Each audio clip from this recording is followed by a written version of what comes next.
ఆ కొండంత నమ్మకం పెట్టుకుని కోడల్ని తిరిగి ఇంటికి తీసుకొచ్చేద్దాం, దట్ ఈజ్ ఆనంద భైరవి అని చూపించేద్దామని చాలా అనుకొనుంటారు. కాని చివరికి శరణ్య తప్పు నొప్పేసుకుని మీ ఆశల మీద, మీ నమ్మకాల మీద కొట్టలేనంత దెబ్బ కొట్టేసింది.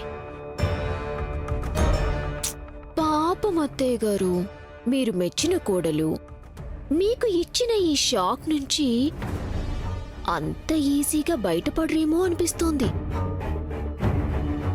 అసలే పెద్ద వయసు, హార్ట్అటాక్లు గట్రా తెచ్చుకోకండే.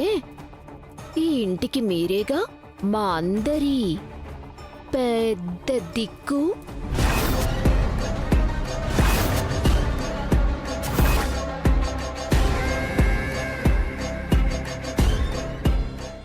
అయిపోయిందా?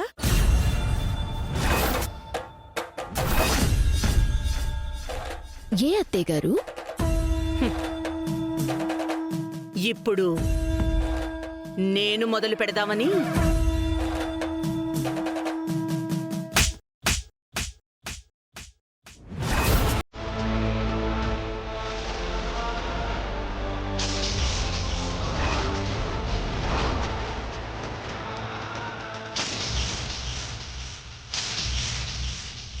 అత్తయ్య గారు, అదేదో చేసిందని నన్ను కొడతారా?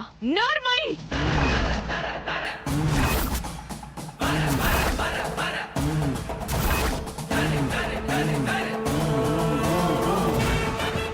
ఆడిన నాటకాలు ఇక కట్టిపెట్టు అనన్య.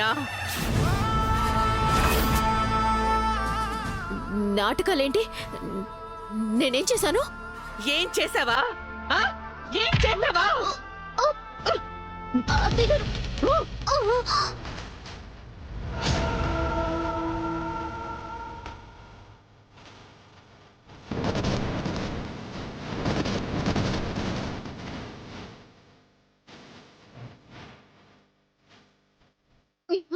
ఈ లెటర్ రాసిందెవరు?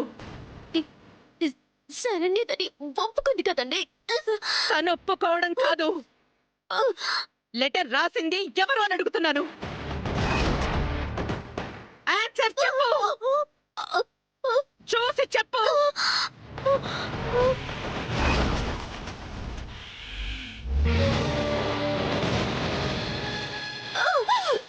చెప్పు.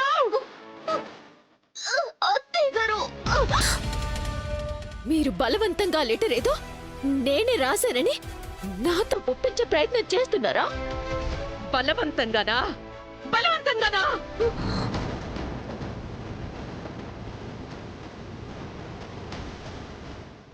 ఈ రైటింగ్ ఎవరిది? నీదే కదా?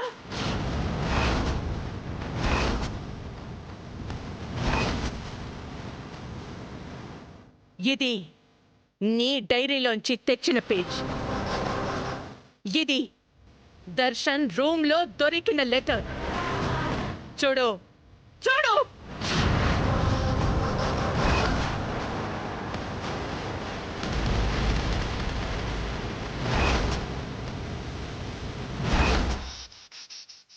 ఇప్పుడు చెప్పు, శరణ్య రాసినట్టుగా దర్శన్ గురించి తప్పుడు రాతలు రాసింది ఎవరు?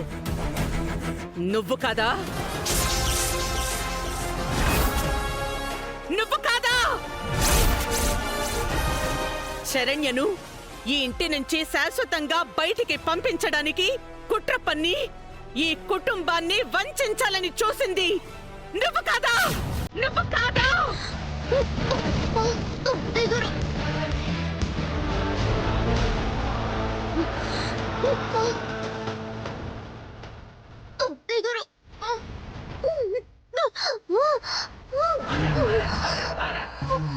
నా కోడల్ని నా కొడుకు నుంచి దూరం చేయాలని చూస్తావా? నీకే అన్యాయం చేసిందని శరణ్య బతుకునిలా బుక్కి పాల్చేయాలని చూస్తున్నావు. ఈ విష పురుగుని బతకనివ్వకూడదు.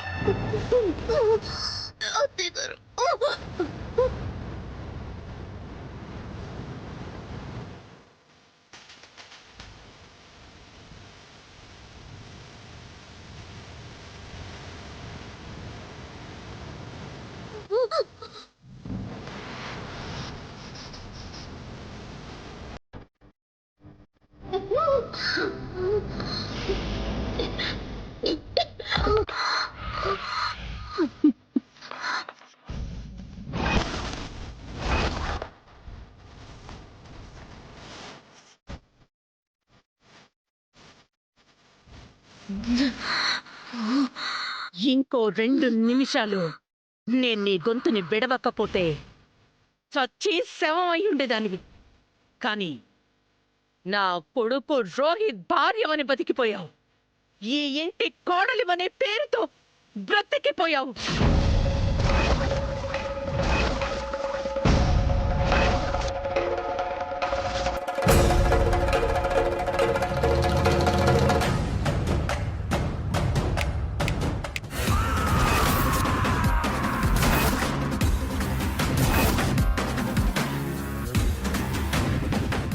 సో నేను ఏంటో ఏం చేసినా బతికిపోవటానికి భలే కాజండి.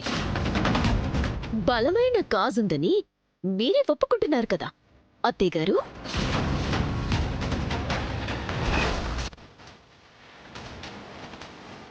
ఇప్పుడేంటి దర్శన్ గురించి తప్పుడు రాతలు రాసింది నేనే అని డిటెక్టివ్ రేంజ్లో మీరు కనిపెట్టేశారు కదా. సో వాట్ నెక్స్ట్ ఏంటి? ఏంటి తప్పు చేసి దొరికిపోయాక కూడా పొగరుగా మాట్లాడుతున్నావు? నీకిలా కాదు. ఏం చేస్తారు?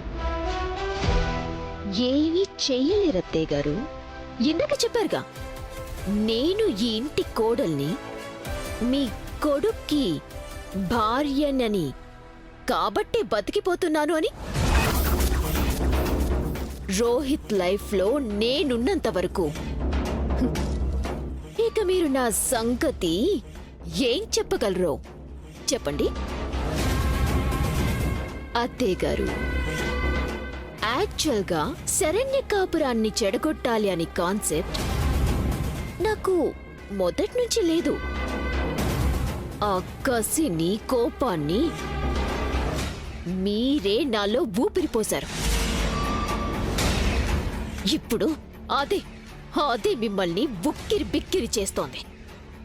రేపు ఈ కుటుంబాన్ని ముక్కలు చేసే రోజు రాబోతుంది. అనన్య!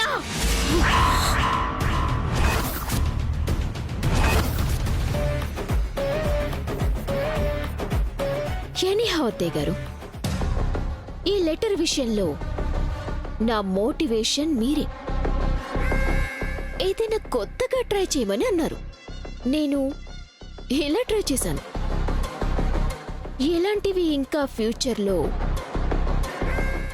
బోలెడన్నుంటాయి. అయినా నాతో సవాలు టర్కీ టవల్తో మొహం తుడుచుకున్నంత స్మూత్గా ఉండదు అత్తయ్య గారు. ప్రతి దగ్గర ఫియర్, టార్చర్ వేరే లెవెల్లో ఉంటుంది. గెలిచాను, ఏం చేస్తావు అనుకుంటున్నావు? నీ తోడబుట్టిన దాన్ని కాపురాన్ని చెడగొట్టి గెలిచాను అని విర్రవీగుతున్నావు. నేను నిన్ను ఏమీ చెయ్యలేననే కదా నీకు ఇంత ధీమా? చెయ్యి చెయ్యి చెయ్యి! ఏం చేస్తావో చేసుకో. నీ చేతలతో, నీ మాటలతో ఈ ఆనంద భైరవిని ఎంత భయపెట్టాలని చూసినా జంకే రకం కాదు నేను. కోడలిగా ఈ గడపలో అడుగు పెట్టాను, వీళ్ళ కొడుకుని కూడా అడ్డు పెట్టుకున్నాను. సో కుటుంబాన్ని రింగ్ మాస్టర్లా ఎలాగైనా ఆడించగలను అని అనుకుంటున్నావేమో. అది నీ తరం కాదు.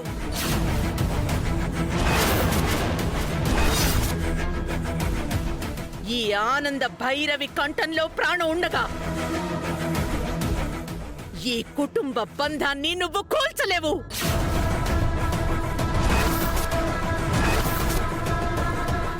నువ్వు దూరం చేసినా నా కొడుకు, కోడల్ని ఎలా కలపాలో, నీ ఆహాన్ని ఎలా వంచాలో నాకు బాగా తెలుసు. చూద్దాం. నువ్వేం చెయ్యగలవో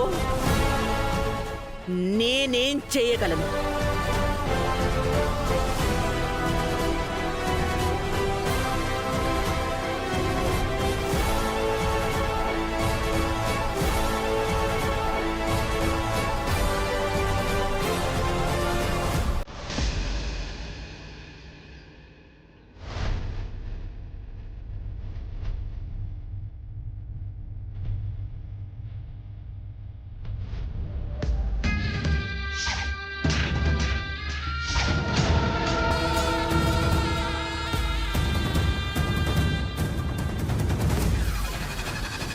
తెల్లగా ఉంటానని తెలిసి కూడా బొగ్గ ఎర్రబడిలా కొట్టేసింది.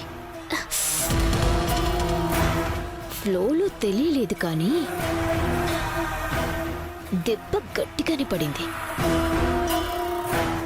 ఆనంద భైరవి, నీ దెబ్బతో నా చెంప వాచింది, కానీ నేను కొట్టబోయే దెబ్బతో ఈ ఇంటి పునాదులే కదిలిపోతాయి. ఏందమ్మే అద్దంలో అందం చూసుకుని మురిసిపోతాండవా? నీకొచ్చింది నా అందమే కదా. అప్పట్లో నేను కూడా నీలాగే మా గొప్ప అందంగా ఉండేదాన్నమ్మే. అంటే తర్వాత నేను కూడా నీలాగే అయిపోతానా? చాలు అమ్మి, ఇప్పుడు మాత్రం నేను అందగత్తెను కాదా ఏంది?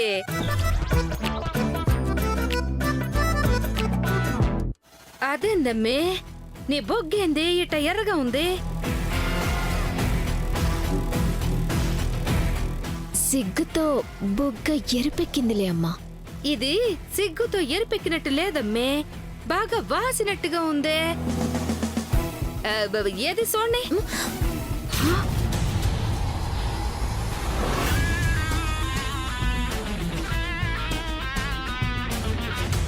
ఏందమ్మే ఇది? సిగ్గుతో బొగ్గ ఎరిపెక్కడం సరే గాని మరి బొగ్గ వాచిపోయేలాగా అట్ట ఎట్ట సిగ్గుపడ్డావు? ఓరి ఓరి ఓరి ఓరి, ఉడత మీద గీతల్లాగా నీ బొగ్గ మీద ఏందమ్మా గీతలు? ఇవి కూడా సిగ్గుతో పడ్డవేనా?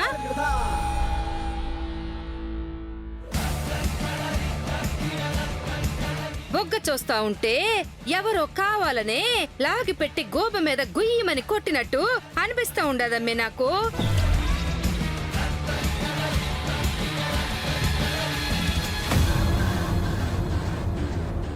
నిజం చెప్పమ్మి, ఎవరన్నా నీ చెంప పగలగొట్టారా ఏంది? అసలెందుకమ్మి నువ్వు విట్టా ఉండవు? అమ్మా, నాకేం అవ్వలేదు. పళ్ళు చిగురు వాచి నొప్పితో బుగ్గ వాచింది. నొప్పిగా ఉందని చెయ్యి పెట్టి నొక్కుకుంటుంటే వేలి ముద్రలు పడ్డాయి, అంతే.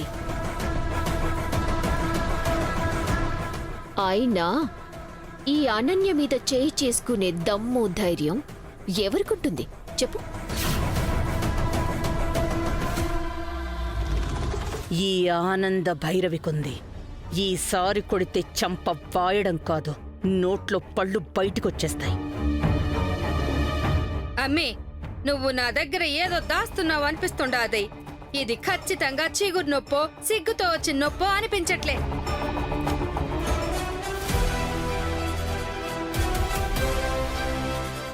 అమ్మా, ఇంక చాలా ఆపు.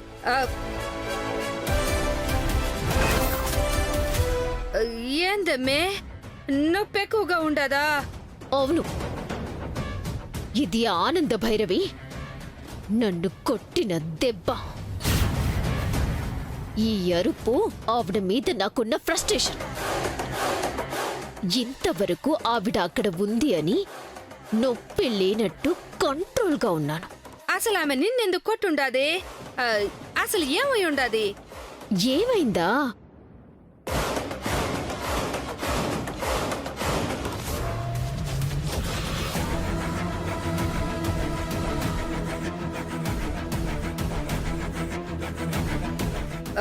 అమ్మి, ఇక ముందు ఆమెతో కొంచెం మాట్లాడేటప్పుడు చేతికి అందేలా మాత్రం ఉండ మాకు. కాస్త జాగ్రత్తగా ఉండు. అమ్మా, ఆవిడ ముందు ఇలా భయపడ్డానికి కాదు నేను ఈ గడపలోకి అడుగుపెట్టింది. అంటే రోజు ఇట్టాగే చంపదెబ్బలు తింటా ఉంటావా ఏంది? ఆ, అంటే నా కూతురికి మాత్రం జాగ్రత్త చెప్పకూడదు ఏంది? అమ్మా, ఆవిడని దెబ్బకి దెబ్బ తీసే వరకు నేను ఊరుకోను. ఈ దెబ్బకి 100 రెట్లు చావు దెబ్బ తీస్తాను.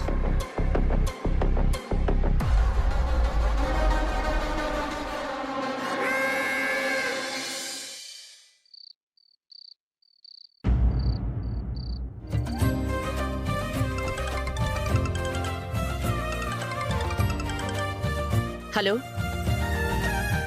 నమస్కారం అండి. అమ్మా ఆనంద్ భైరు గారు నమస్కారం అమ్మా. తమ కుటుంబం క్షేమంగా ఉందని తెలుస్తున్నాను. థ్యాంక్స్ అండి. చెప్పండి, ఫోన్ చేశారు? అదేనమ్మా, రేపటి నుంచి శ్రీరామనవమి ఉత్సవాలు ప్రారంభం కానున్నాయి. అలాగే ప్రతి ఏడు మాదిరిగానే ఈ ఏడు కూడా ఉత్సవాలు తమరి చేతుల మీదుగానే ప్రారంభించాలని ఆలయ కమిటీ వారి తరపున ఒక నిర్ణయం తీసుకోవడం జరిగిందమ్మా. ఇలా మీకు ఒక మారు గుర్తు చేయడం కోసమని ఫోన్ చేశానమ్మా. ఓ అలాగా. తప్పకుండా ఉత్సవం ఏర్పాట్లు ఘనంగా చేయండి. మా మేనేజర్ మీకు టచ్లోకి వస్తారు. అలాగేనమ్మా, శుభం. ఏమండి, అక్క, బావగారు, ఒకసారి ఇలా రండి.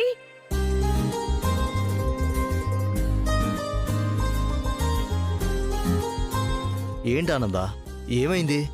ఏమండి, ఈసారి శ్రీరామనవమి ఉత్సవాల ప్రారంభాన్ని నా చేతుల మీదుగా కాకుండా కొత్త దంపతులైన అబ్బాయి కోడలి చేతుల మీదుగా జరిపించాలని అనుకుంటున్నాను.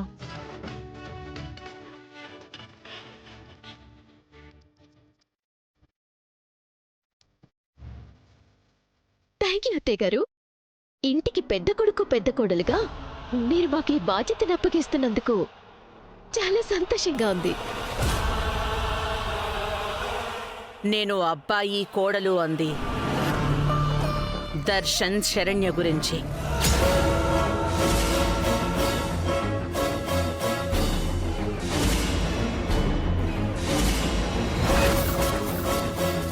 వాళ్ళిద్దరే జంటగా శ్రీరామనవమి పూజల్లో కూర్చుని కార్యక్రమాన్ని జరిపించాలి.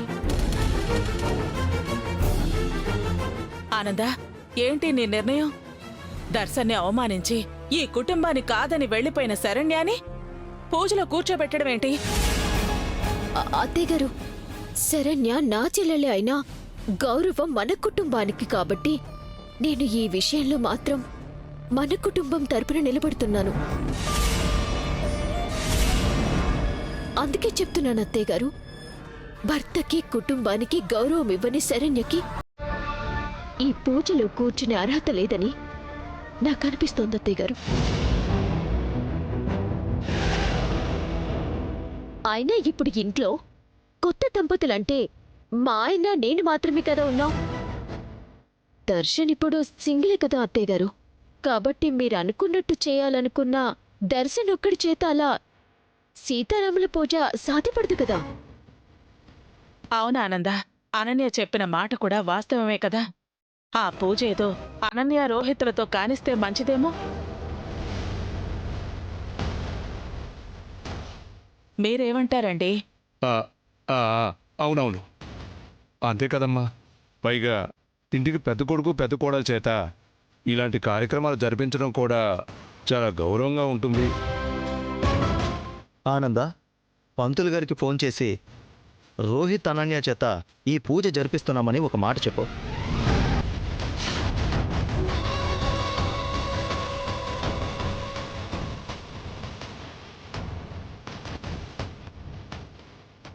లేదండి, ఈ పూజ దర్శన్ శరణ్యుల చేత చేయించాల్సిందే.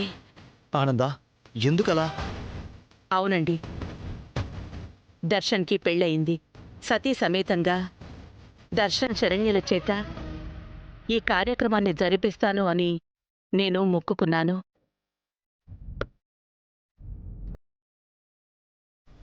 అంతేగాని రోహిత్ అనన్యల చేత ఇదేదీ చేయించకూడదని కాదు. అత్తయ్య గారు, మీరు మొక్కుకోవటం ఇలా చెయ్యాలనుకోవటం అంతా బాగానే ఉంది. కానీ మన ఇంట్లో శరణ్య లేదు కదా. ఇక మీరు మొక్కిన విధంగా పూజ ఎలా జరిపిస్తారు చెప్పండి. ఆనందా, నువ్వు స్వయంగా వెళ్ళి మాట్లాడితేనే శరణ్య తిరిగి ఈ ఇంటికి రాలేదు. అటువంటిది సీతారాముల వారి కళ్యాణానికి దర్శన్తో కలిసి పూజలో ఎలా కూర్చుంటుందనుకున్నావు? అసలు ఇది కుదిరే పనేనా? దైవం తలుచుకుంటే కుదరని పని అంటూ ఏది ఉండదండి. శరణ్య దర్శన్ దంపతులు సీతారాముల కళ్యాణాన్ని కలిసి ఘనంగా జరిపించబోతున్నారు.